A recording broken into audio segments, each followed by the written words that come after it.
It's not gonna work. That, Good afternoon. Oh, wait a minute. We laughing already. Good afternoon, Facebook. This is Teresa B coming to you straight from Amplify Exposure Live. Today I have my wonderful guest, Sharon M. Blacknall or Blacknall? Blacknall. Okay, you know, I'm from Boston, so we'll mess up a name in a minute.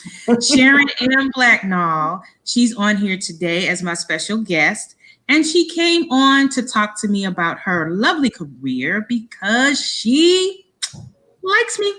So, how you doing today, Sharon? I'm doing fantastic. Okay.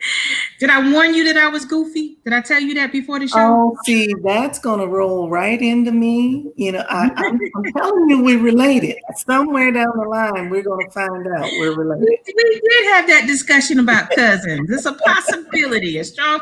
I'm telling you, you looking like my mama's side for real.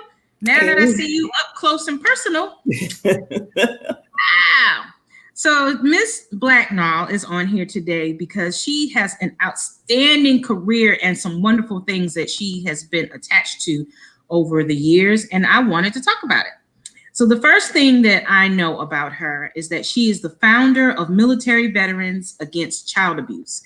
And I work in different arenas about domestic violence. And so that kind of fit right along with child abuse because most of the time when you have abused women, you normally have abused children. So tell us how that all got started.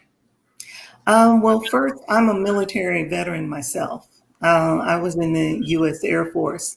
And before that, I was a military brat. My dad was a 30-year Chief Master Sergeant.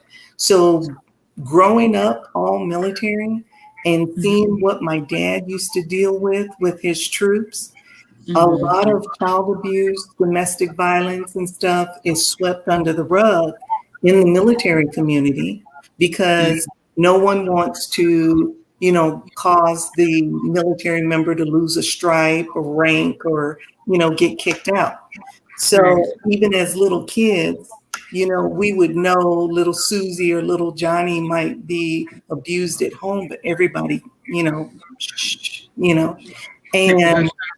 then when I went into the military, I saw instances of it. And I said, somebody's got to do something.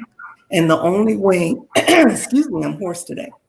The only way we're going to change that culture is to empower the kids themselves and teach the kids, who trusted adults are, who they can tell, who they can ask for help, because none of that is discussed with military